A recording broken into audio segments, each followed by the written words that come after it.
왕이신 나의 하나님, 내가 저를 높이고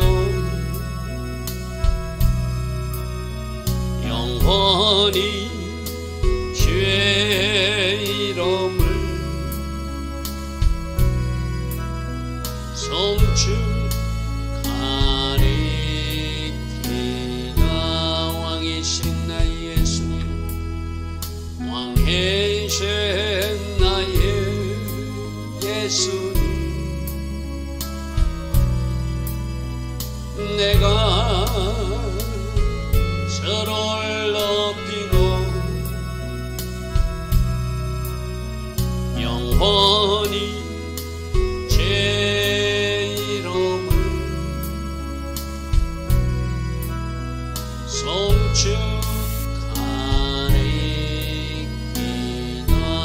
왕이신 나의 성령, 왕이신 나의 성령, 내가 저를 높이고 영원히 제 이름을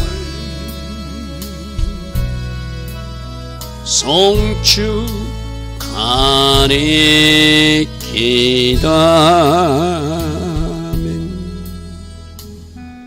좋으신 아버지 하나님, 오늘도 우리에게 새벽 은혜 주셔서 하루의 첫 시간 하나님을 예배하며 하루를 시작할 수 있는 이 은혜, 이 복으로 인도하시니 감사합니다. 늘 하나님 앞에서의 삶 살아갈 수 있는 우리 모두 되기를 원합니다. 하나님을 경외하기에 하나님 주신 모든 말씀에 순종하며 하나님 기뻐하신 그 길을 걸어갈 수 있는 우리 모두 되게 하옵소서. 초막절 기간 중입니다. 때에 맞는 삶 살아가게 하시고 초막이 주는 의미가 무엇인지, 이 땅에서는 우리는 어떻게 살아가야 되고 마지막 때 일어날 일을 준비하기 위해서 지금 우리는 무엇을 해야 되는지 말씀 가운데 잘 살피는 은혜가 있게 하시고 때에 맞는 삶을 살아내기에 주님 오시는 그날 복된 자리, 축복의 자리에 설 수 있는 우리 모두 되게 하옵소서. 예수와 하마시아 이름으로 감사하며 기도드리옵나이다. 아멘. 오늘도 새벽에 일어나 하나님을 예배하는 여러분들 축복합니다. 자, 지금 초막절 기간 중이라고 그래서 그죠? 이스라엘 백성들은 초막을 지어서 그 안에서 거하면서 하늘을 우러러보고 초막 안에서 우리가 무엇을 하기를 원하는가? 여러분이 실제로 초막을 만들지 않더라도 하나님이 울타리 안에, 하나님이 그늘 아래, 하나님이 날개 아래 거하는 마음으로 살아가는 기간이 바로 이 초막절이라고 그래서 그죠? 오늘도 그런 하루 잘 살아내시고 또 내일 주일을 맞는 우리 모두 되기를 바랍니다. 자, 오늘은 역대하 8장 말씀입니다. 역대하 8장, 솔로몬이 주요 어떤 정복사가 해상무역 또 어떤 짓는 이야기, 이런 업적들을 기록하고 있습니다. 8장 1절 보니까 솔로몬이 여호와의 전과 자기 궁궐을 20년 동안에 건축하기를 마쳤다. 시기적으로는 BC 966년에 공사를 시작해가지고 성전공사 7년 끝나고, 그리고 나머지 13년 동안 궁궐 공사. 어떤 사람들은 성전 7년인데 궁궐 13년, 어떻게 궁궐을 더 크게 시간이 많이 소비되었지? 그렇게 또 생각하는 사람도 있어요. 여러분, 나중에 그 그림을 보면은 성전보다 여러 가지 부속 건물들을 다 한꺼번에 지어야 되기 때문에 그 완공 공사가 길어진 거로 그렇게 이해하면 좋겠습니다. 그래서 BC 966년에 공사를 시작해가지고 BC 946년에 완료된데 성전 공사 7년, 궁궐 공사 13년, 이 기간 동안 건축하기를 마쳤는데, 자, 2절 보겠습니다. 이 그림부터 볼게요. 제가 아까 말한 대로 성전은 오른쪽 끝에 있어, 그죠? 오른쪽 끝에 있고, 그 나머지 부속 건물들이 솔로몬 왕궁과 지금 뭐 재판하는 주랑 건물, 그 다음에 이쪽에 바로에서 데려온 그 공주를 위한 별궁을 짓고, 또 뭐 레바논 숲집이라고 하는 저런 여러 가지 부속 건물을 다 지으니까 이쪽 공사 기간이 좀 길어진 거예요. 그리고 성전 공사는 성전에 관계된 건물만 지으니까, 그죠? 그러니까 맨 오른쪽이 성전, 그 다음에 그 큰 뜰을 지나서 바로 맞은편에 왕궁이 있다는 거. 여러분, 제가 열왕기상 강의할 때도 그런 말씀을 드렸어요. 바로 성전 앞에 자기 집을 짓고, 이 솔로몬이 초심은 처음에는 내가 하나님 앞에서 늘 살아가겠다는 거예요. 즉 그림에서 우리에게 가르치는 교훈이거든요. 여러분, 성전이 바로 보인다. 하나님이 집이 보이는 곳에 자기 집을 짓는, 따로 멀리 떨어져 있는 것이 아니라, 그리고 거기서 재판도 하겠다는 거죠. 재판주랑이 거기서 재판하는 곳이거든요. 그러니까 하나님 앞에서 재판하고 하나님 앞에 살겠다고 솔로몬이 지었다는 성전 바로 맞은편에 집을 지었다. 저것은 굉장히 중요한 의미가 있죠, 그죠? 하나님이 집 가까이 있으면서 자기가 서투른 짓을 하지 않겠다는 처음에 초심이 저게 반영된 모습이에요. 물론 저것조차도 하나님 주신 은혜로 됐겠죠, 그죠? 그래서 성전 앞에 집을 짓듯이 여러분들도 늘 하나님 앞에서의 삶, 하나님 앞에서 내가 삶을 결단하면 여러분들이 삶이 잘못된 어떤 일이 일어나지 않죠.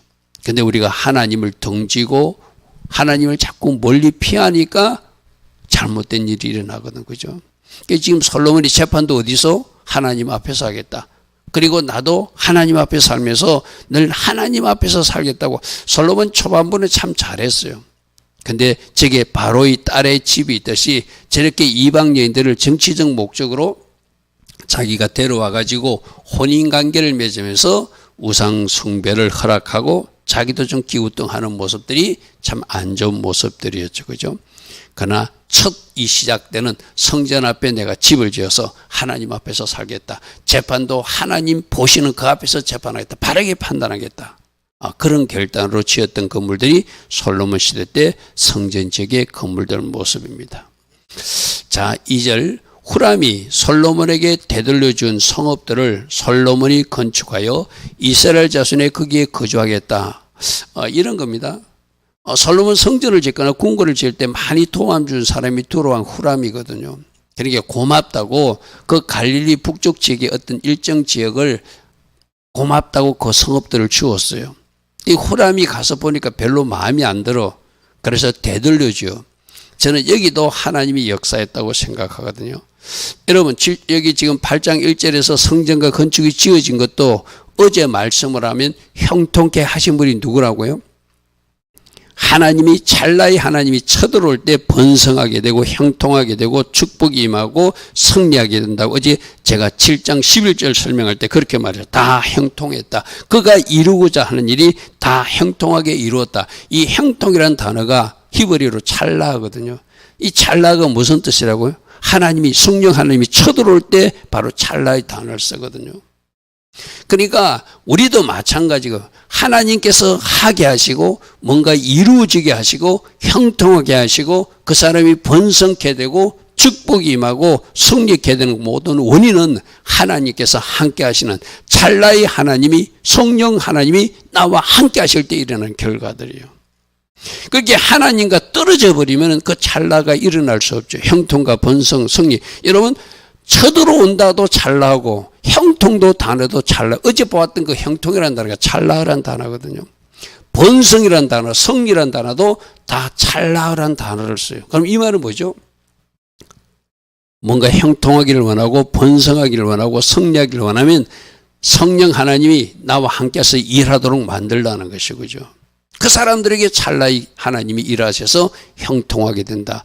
지금 여기서도 저는 후람이 마음에 안 들다고 돌려준 것도 하나님이 역사에서 그렇다고 하거든요. 여러분 성경에 보면 무슨 말이죠? 너희들 이스라엘 땅 나누어준 거 너희들 그 지계표를 경계를 바꾸면 안 된다. 그건 왜? 하나님이 각 지파에게 나눠준 땅이고 하나님이 각 거정에 둔다니 왕일지라도 그 땅을 뺏으면 안 된다. 이런 말씀이 있어, 그죠? 그런데 솔로몬이 자기에게 너무나 잘해줘서 감사 표시로 그 갈릴리 북쪽에 그 성읍, 자기들 그 두로 쪽에 가까운 것을 그럼 당신들 하시오 하고 주니까 두로 왕이 보고 별로 마음에 안 들어서 반납했다고 그래요. 나는 이것도 하나님이 역사하셔서 안 받게 하신 하나님. 왜? 그 땅은 이스라엘 땅이어야 되니까. 할렐루야면 아무리 왕일지라도 한 번에 남은 날에 그 땅을 줄 수도 없고 왕일지라도 사람의 땅도 뺏을 수 없는데 저렇게 주는 것은 하나님이 간섭한 결과라고 생각해요. 그래서 도움 좀 히람에게 감사의 표시로 북방 땅을 주었지만 도로 돌려받게 하신 하나님도 하나님이시다. 그래서 그 성읍들을 잘 건축해서 이스라엘 백성들이 거기에 거주하게 하신 것도 바로 뒤에서 찰나의 하나님께서 성령 하나님께서 역사에서 일어난 결과다. 여러분 여기서 우리는 뭘 깨닫게 되죠? 우리가 뭔가 잘못 결정하고 실수를 해도 내가 하나님 기뻐하신 길로 가면은 그것을 회복시키시고 되돌려 주시게끔 역사하시는 분도 우리들의 아버지 하나님, 우리 속에서 역사하신 찰나의 하나님이라는 것을 기억하라는 것이죠. 여기에 관계된 말씀이 있거든요. 열왕기상 9장에 보면은 갈릴리 땅의 성읍 20곳을 히람 왕에게 주었대. 너무 고마워서 성전 짓고 왕궁지대 주었으니까 고맙다고 주니까 이는 두로 왕 히람이 솔로몬에게 그 온갖 소원대로 백향목도 보내주고 잣나무도 보내주고 금도 제공하고 일꾼들도 보내줘서 성전도 짓고 하고 왕궁도 짓는 도움을 주니까 너무 고마워서 그 땅 20곳을 성읍을 주어서 이거 당신들 나라에 줄 테니 당신이 통치하시오 하고 솔로몬이 했다는 거예요. 저는 그 실수라고 생각하거든요. 그런데 히람이 두로에 와서 솔로몬이 자기가 준 땅을 보고 눈에 들지 않도록 누가 하셨다? 하나님이 마음에 안 들도록 한 거예요. 그러니까 어떻게 반납했겠죠. 그러니까 저 20성읍을 다시 재건축해 가지고 이스라엘 백성들로 거주하게 하시는 것, 그것이 또 하나님이 역사하시니까 일어난 일이다. 여러분 여기서 우리가 교훈을 얻을 수 있어, 그죠? 우리가 서로 잘못 선택하고 잘못 결정할 수 있어도 뭔가 하나님 기뻐하신 길에 서서 계속 하나님의 도움과 은혜를 구하면 하나님이 그걸 번복시켜 주시고 그걸 회복시켜 주시는 분이 하나님이시라고 그래서, 그죠? 그래서 순간순간 우리는 어쩌면 하나님을 기쁘시게 할 것인가, 어떤 결정이 하나님이 좋아하실 것인가를 생각해보고 그렇게 하는 거예요. 여러분 지난번에 우리들이 교회에서 잠시 모임이 있을 때 어디로 갈지도 어떻게 했죠? 우리에게서 가장 어린 우리 에리미가 제비뽑기 해가지고 제비뽑기가 정해준 대로 갔어요. 여러분 갔다 온 결과는 여러분 어떻게 느꼈습니까? 저는 참 감사가 넘쳤거든요. 아, 역시 하나님이 하시니까 우리가 봐야 될 거 포기하고 비도 멈춰주게 하시고 또 그 관계된 모든 일정을 마치고 각 가정으로 돌아와서 또 우리 그날 금요 예배가 있으니까 또 예배 드리게 하는 모든 것이 하나님 어뢰로 이루어진 것이 저는 감사했거든요. 만일 우리가 그날 다니는데 비가 많이 쏟아졌다면 그 모든 일정들의 문제가 생겼겠죠, 그죠?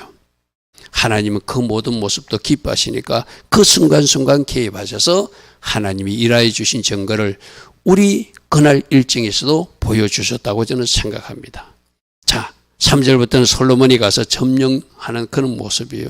솔로몬이 가서 하마소바를 쳐서 점령하고 광야에서 다드모를 건축하고 하맛에서 모든 국고성을 건축하는 것. 즉 하맛이라는 지역이 중요한 이유는 바로 민수기 34장 8절에 북쪽 경계가 하맛이 된다라고 정해주거든, 하나님이. 민수기 시절에 모세 시대 때. 그러니까 솔로몬 시대 때 그 하맛을 쳐서 그게 국고성을 건축하면서 저 민수기 34장 8절의 예언의 말씀이 그때 하나님 주신 말씀이 이루어지게 성취한 사람이 누구라는 거예요? 바로 솔로몬을 통해서 저희를 이루어셨다. 할렐루야면 여러분도 그런 경험 있습니까? 어떤 일에 내가 하나님 앞에 쓰임 받을 때 참 감사가 넘치고 진짜 하나님이 이 일에 또 나를 사용하셨구나. 그 일에 너무너무 감사하는 것을 경험할 때가 있지 않습니까? 그죠? 솔로몬이 바로 민수기 시절에 하맛이 경계가 될 것이었는데 그것을 취한 사람이 누구라는 거예요? 솔로몬 시대 때 그 국경선, 북쪽의 국경선을 완성하고 정복한 사람이 솔로몬, 그 일에 쓰임받은 사람이 솔로몬이라는 것이 쉽게 말해서. 그래서 북쪽 경계 지역 하맛을 점령하는 일에 솔로몬이 쓰임받았더라. 이것도 누가? 솔로몬 초기는 하나님 기뻐하신 일을 많이 했기 때문에 하나님 기뻐하시는 일을 많이 했기 때문에 하나님께서 그와 함께 하신 결과죠. 자, 그리고 뭐 베토른 지역을 건축하고 그게 성벽과 문과 문비장이 있게 하고 경관 성읍도 만들었으며 모든 국고성들과 모든 병거성들과 마병의 성들을 건축하고 솔로몬이 예루살렘과 레바논 지역과 그가 다스리는 온 땅에 그다음 말이 중요하죠. 건축하고자 하던 것을 다 건축할 수 있었다. 누가 도우셨다? 찰나의 하나님, 형통케 하신 하나님, 번성케 하신 하나님, 성립케 하신 하나님, 이루게 하신 하나님 도우신 결과가 다 하던 것을 하게 하셨더라. 할렐루야 아멘. 우리가 이 은혜가 임해야 되거든, 그죠? 뭔가 하는데 잘 안 되는 사람들 있잖아, 그죠? 근데 하면 뭐가 되어지는 사람들 있잖아요. 아, 여기서도 하나님이 함께 하시네? 아, 이 일에도 하나님이 함께 하시네? 내가 계획하지 않았지만 어떤 영역에서 하나님이 일하시는 것을 여러분들이 그렇게 체험할 때 얼마나 그게 기쁘고 어떤 하나님이 일하신 증거 때문에 감사한지 모르죠, 그죠?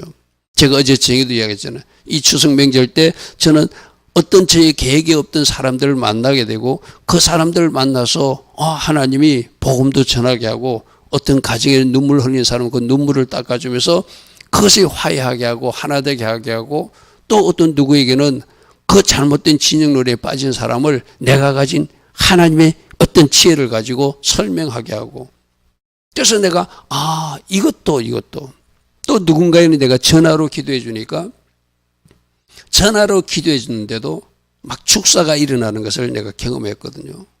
막 상대방에서 기침을 하고 토하는 그래서 내가 상대방 보고 토하라고 그랬어요. 이거 이번 추석 때 다 일어난 일들이에요. 쉽게 말해서. 여러분들도 하나님 앞에 쓰임받을 때 뭔가 감사와 내가 지금 하나님 앞에 쓰임받고 있구나. 감사하다. 그리고 하나님을 찬양하게 될 줄 믿습니다.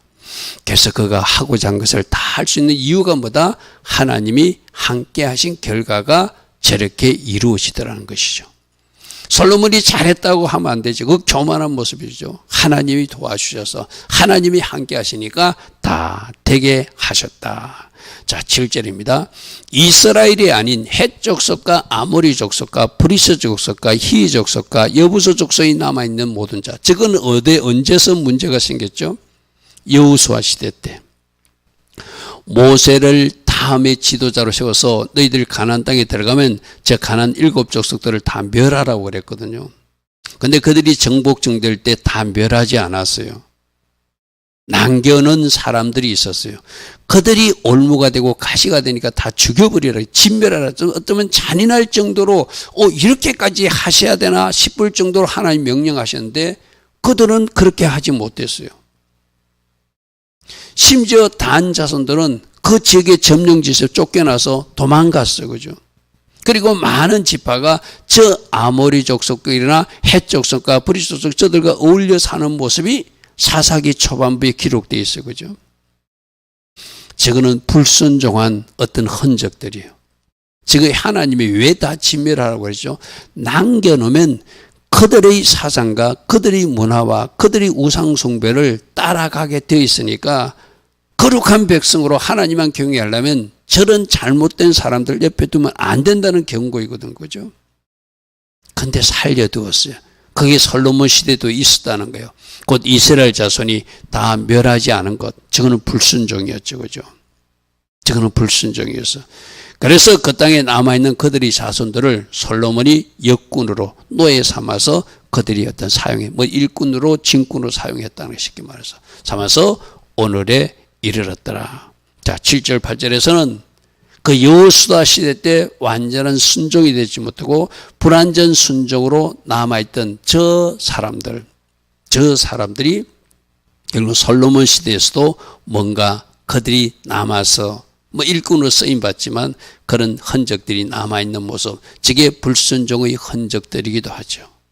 자, 그 다음에 오직 이스라엘 자손은 솔로몬이 노예로 삼지 않은 것. 요것도 이제 중요해요. 노예로 삼을 사람과 삼지 않을 사람을 딱 구분했다는 거. 지금 왜 그렇죠? 레위기 25장에 이스라엘 사람들은 노예로 삼지 말라 했거든요. 그러니까 솔로몬이 초반부에는 참 말씀에 순종한 모습들이 있어요. 완전하지는 못하지만 뭔가 문제 있는 불순종도 있지만 그래도 대부분 순종하려고 노력했던 모습. 왜? 하나님도 그렇게 말했죠. 네가 순종만 하면, 지금처럼 순종만 하면 내가 네 아버지에게 다윗에게 약속한 것을 이루리라. 그래서 그 초심이 아직 바뀌지 않을 때니까 하나님 말씀대로 이스라엘 사람도 노예로 삼지 않은 저 순종도 지금 9절에 기록되어 있는 거예요. 그래서 이스라엘 사람들 중에서 그 사람들은 이 번역에 군사와 지휘관 우두머리로 삼았다는데, 지금 차라리 공사나 기술 감독으로 삼았다는 것이 바른 표현이에요. 열왕기상에도 그렇게 표현되어 있거든요. 그래서 저기는 어떤 군대 지휘관으로 삼았다는 것이 아니라 노예로 삼지 않고 그들을 어떤 공사 감독관이나 공사 우두머리로 삼았다, 그렇게 이해하시면 좋겠습니다. 그래서 9절, 군사의 지휘관의 우두머리들과 그 병과 마병의 지휘관들이 됐다는 것은 그 공사하는데, 쉽게 말해서 병과 마병 공사 감독관으로 우두머리로 그 사람들을 사용하지 노예로는 쓰지 않았다. 노예는 누구를 사용했다? 그 남아있는 그 가나안 7족속들, 그들을 노예로 사용했다, 이 이야기입니다. 자, 10절, 솔로몬 왕의 공장을 감독하는 자들, 그래 아까 조금 전에 말했던 각종 기술자들이 250명인데 그들이 백성을 다스리게 하고 그들을 지휘하게 했다. 열왕기상에는 이방인 감독관이 300명이 있고 이스라엘 감독관이 250명이 있는데 총 550명이 지휘자가 되고 감독관이 되어서 공사를 담당하는 어떤 우두머리 역할을 했다, 이렇게 기록되어 있습니다. 자, 11절, 솔로몬이 바로의 딸을 데리고 다윗성에서부터 그를 위하여 건축한 왕궁에 이르렀다. 여러분, 이 말씀은 솔로몬이 이제 이방 여인들을 자기 아내로 취하는 여러 가지 그 초반부의 모습이에요. 정치적 목적은 있어요. 애굽의 딸을 자기 아내로 삼으면은 그 당시 강대국 애굽이 이스라엘을 공격하지 못하는, 좀 나쁜 말로 말하면 인질 삼아서 같이 아내로 두면은 자기 딸이 있으니까 공격하지 않을 것이다. 그래서 정복 중정이 각 지역마다 가면 그 지역의 여인들을 한 사람 데려와서 자기 아내를 두다 보니까 그것이 처첩이 1000명이 됐다는 그런 이야기거든요. 저것이 불행의 씨앗이죠, 그죠? 지금 제가 에스라가 기록한 이 역대기상이나 역대하에서의 기록은 좀 부정적인 모습은 그냥 뭐 간략히 생략하고 막 뛰어넘어, 그죠?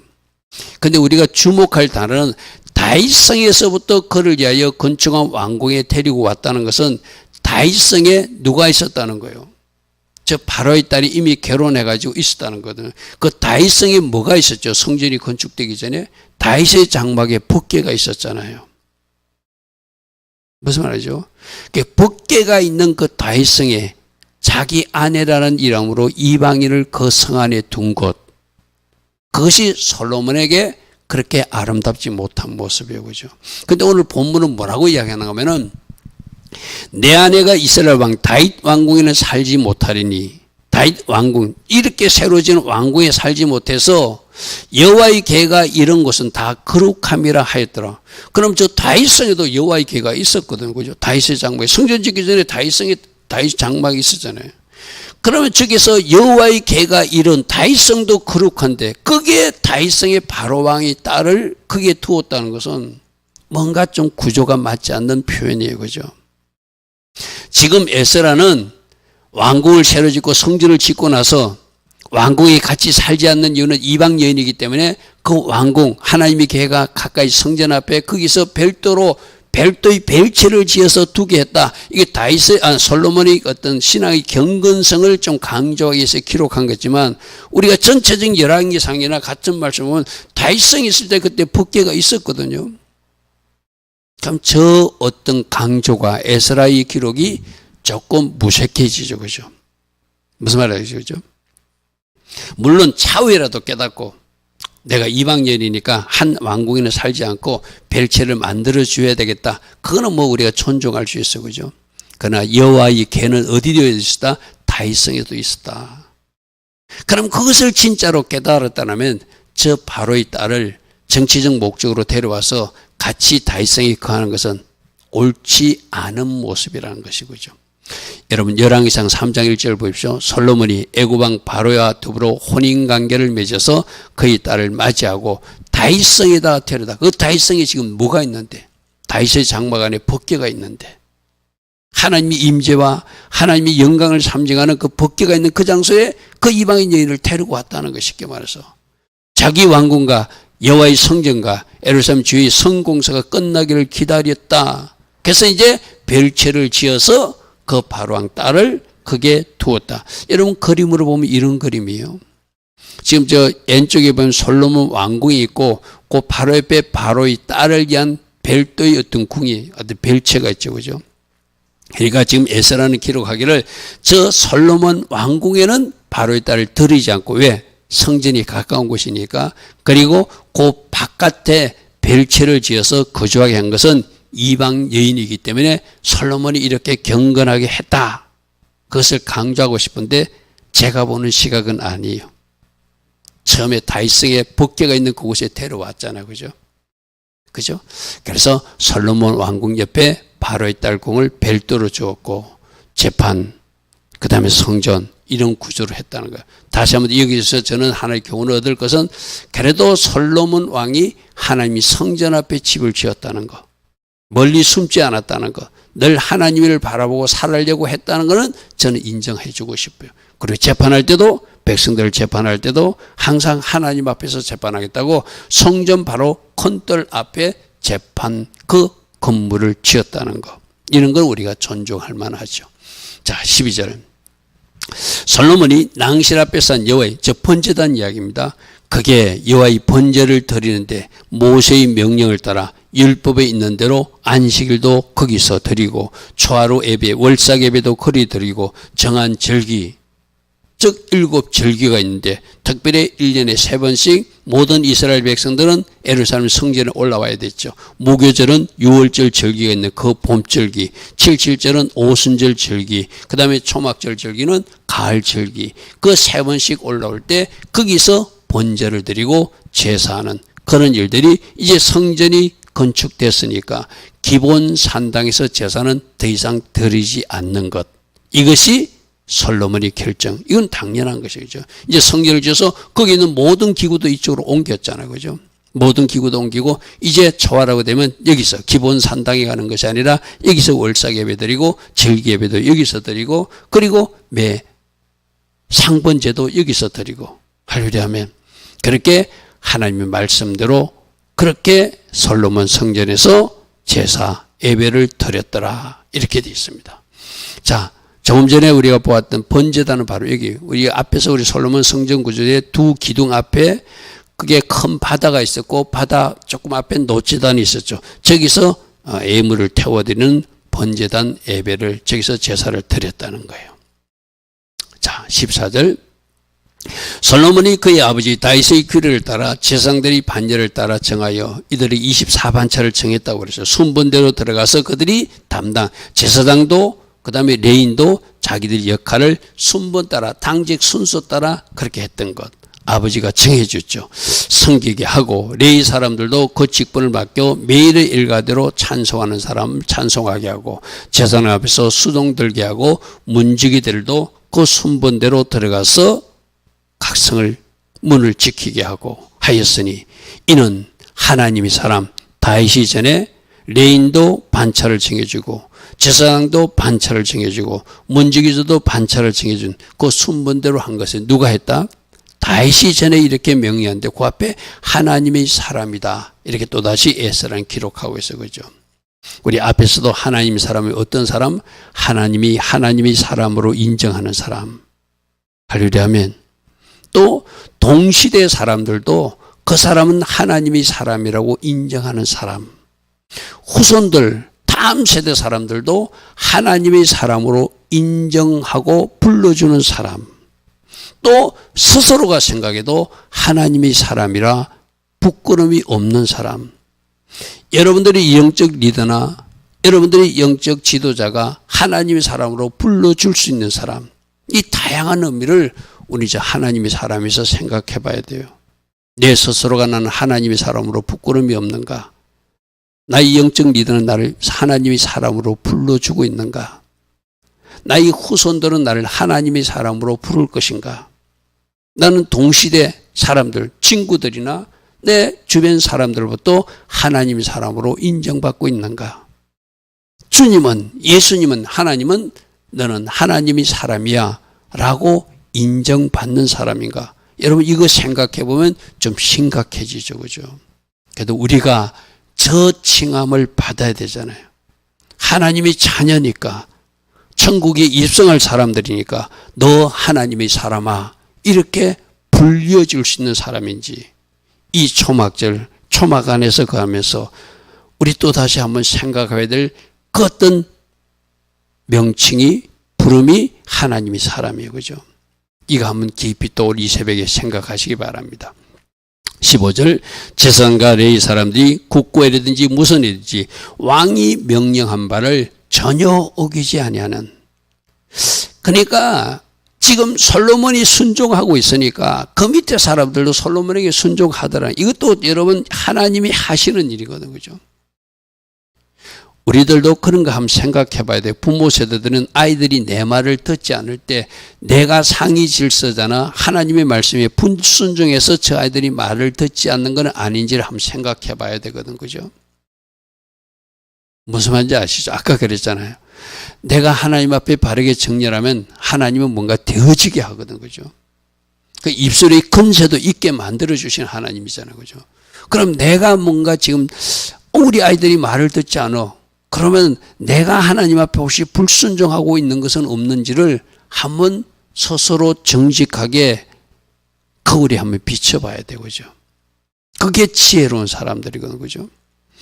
이게 제사장과 레위 사람들이 왕이 어떤 일에도 다 순종했대요. 지금 이때 솔로몬은 잘하고 있었으니까. 물론 그 당시에 왕이 건세가 있어서 엎드린 것도 있지만 이때까지만 해도 솔로몬은 잘하고 있었으니까 그 밑에 사람들은 잘 따라오더라는 것이죠. 쉽게 말해서. 솔로몬이 여호와의 전의 기초를 쌓던 날부터 준공하기까지 모든 것을 완배하였으므로 여호와의 전 공사가 결점 없이 끝나게 된 것도 누가 이렇게 하게 하셨다? 하나님이 하게 하셨다. 아멘. 오늘 하나님이 이루시게 하라. 하나님께서 주시는 은혜로 형통과 번성과 승리와 축복의 삶을 살기로 결단하라. 우리 어제 말씀과 오늘 말씀 연결해서 형통이라는 단어, 누구에게 그 형통한 복이 임하는가, 이루어지게 되는가 한번 깊이 묵상하면서 하나님 저에게도 이 형통의 복, 찰나의 복이 임하기를 원합니다. 저를 하나님이 기뻐하신 그 자리에 늘 순종하게 성령께서 강권적으로 저를 당겨주시고 인도하여 주셔서 내 삶에 찰나의 하나님이 역사함으로 그 결과가 형통이 되고 축복이 되고 번성이 되고 하나님 기뻐하시는 하나님이 사람으로 불려지는 제가 되게 하옵소서. 이 기도 오늘 우리가 새벽에 해야 되겠죠. 17절입니다. 그때 솔로몬이 에돔 땅 바닷가 에시온 개별과 엘로까지 이르렀으니 저 홍해 바다 가까이 갔다는 거 쉽게 말해서 홍해 바다 가까이 가서 거기서 배를 건조도 하고 거기서 해상무역 지주로 삼아서 인도까지 가서 백당목도 실어오고 오빌에 가서 금을 실은 그 이야기를 지금 기록하고 있는 거예요. 후람이 그의 신복들에게 부탁하여 배와 바닷길을 하는 종들을 보내서 배 짓는 데 도움을 주고 같이 해상무역하는 데도 도움을 줘서 같이 움직였다는 거예요. 저것도 누가 하신 일이죠? 하나님이 저렇게 돕는 자를 붙여주셨다. 할렐루야 아멘. 그들이 솔로몬의 종들과 함께 오빌까지 가서 금 450달란트를 얻어 솔로몬 왕에로 가져오는, 저는 해상무역에도 이제 솔로몬이 길을 터서 저 홍해 바다 그 끝에서 나가서 배를 타고 가서 금도 실어오고, 뒤에 우리가 살펴보면 백당목이라고 인도에서는 좋은 나무도 실어오고 이런 무역업까지 하게 하신 분이 누구시다? 하나님이시다. 할렐루야 아멘. 좋으신 아버지 하나님, 하나님께서 함께 하신 증거가 형통이라고 들었습니다. 오늘도 정복정직에서 승리있게 하신 분도 찰나의 하나님께서 일하신 것이고 그 모든 것이 결점없이 다 이루어지게 하신 분도 하나님이심을 우리는 고백하게 됩니다. 우리 삶에도 하나님이 함께하여 주심으로 형통하게 하시고 하나님이 함께하여 주심으로 번성과 축복을 누리는 하나님의 자녀, 하나님의 사람으로 살게 하옵소서. 지금은 우리 주 예수 그리스도의 크신 은혜와 하나님 아버지의 영원하신 그 사랑과 성령 하나님, 우리 안에서 찰나의 하나님으로 역사하시고 축복하여 주시고 함께하여 주신 그 은혜가 오늘도 새벽에 일어나 하나님 앞에 올바르게 정렬하며 하나님 기뻐하신 삶을 살기로 결단하는 주의 자녀들 머리에 오늘 대한민국의 현실을 놓고 기도하고 있는 모든 기도자들과 이 땅 대한민국에 지금부터 영원토록 영원히 함께하여 주시기를 간절히 축원하옵나이다. 아멘. 주님 감사합니다. 주님 감사합니다. 주님 감사합니다. 날마다의 삶 속에 찰나의 하나님이 역사하시기를 소망합니다. 우리로 형통케 하시고 우리로 번성케 하시고 우리가 하나님 주신 것 축복을 누리며 이루어지게 하시는 하나님을 날마다의 삶에서 경험하게 하옵소서. 주님 감사합니다. 주님 감사합니다. 주님 감사합니다.